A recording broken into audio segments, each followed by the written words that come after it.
আমৰ আচাৰ বনালোঁ আজি। মায়ে ঘৰলৈ যাওঁতে অহাৰ দিনা এবয়াম আম দি পঠাইছিলে, কাটি ধুনীয়াকৈ নিমখ দি বয়ামত ভৰাই থৈ দিছিলে। তাৰপিছত মই অহাৰ দিনা এনেকৈ লৈ আহিছোঁ।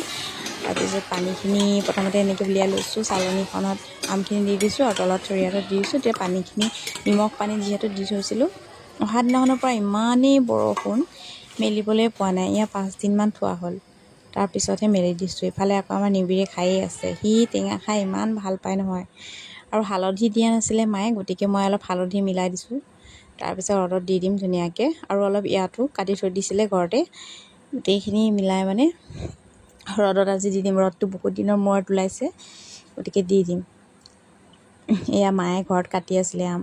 নিবিৰে মানে খুব ভাল পায় যে, বৰষুণ দিয়ে যে ঠাণ্ডা বতৰ, মায়ে সেইটো কাৰণে লুকাই লুকাই কাটি আছে। নিবিৰে নহ'লে খাই থাকে আম, টেঙা আমো সি খাই, লুকুৱাই থৈ দিছে।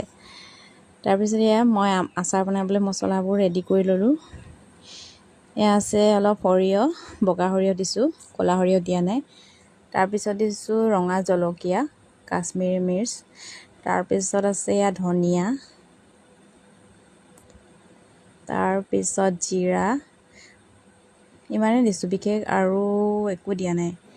মানে চব গুটি নাছিলে, গতিকে নথকাকৈ বনালোঁ আৰু। এইখিনি অলপ কম গেছত ভাজি ল'ম ধুনীয়াকৈ, খৰখৰীয়া নোহোৱালৈকে। এইখিনি মোৰ আমখিনি শুকোৱাৰ পিছত এতিয়া এভাগ বনাম, আকৌ পিছত এভাগ বনাম।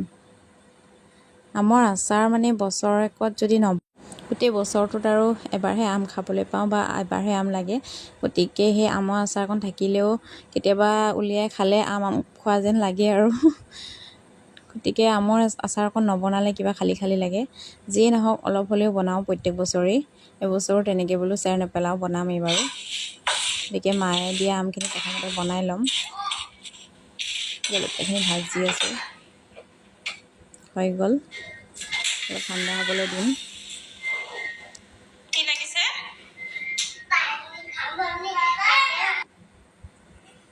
নিমখ অলপ আকৌ দি দিছোঁ, কাৰণ নিমখৰ পানীখিনিতো গুচি গ'ল। নিমখখিনি কিজানি কম হ'ব বুলি আৰু অলপ নিমখ দি দিছোঁ। তাৰপিছত এনেকৈ নিমখ দি আৰু হালধিখিনি ধুনীয়াকৈ মিলাই দিছোঁ। তাৰপিছত এই মছলাখিনি পিচি ল'ম আৰু ঠাণ্ডা হ'ল।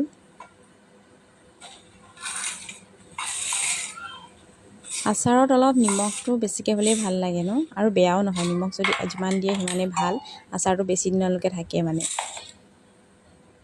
এইখিনি ইমান ধুনীয়া গোন্ধ ওলাইছে নহয়। মই তাৰপিছত টেমা এটাত থৈ দিলোঁ, কাৰণ মোৰ এইখিনি আচাৰৰ কাৰণে এইখিনি মছলা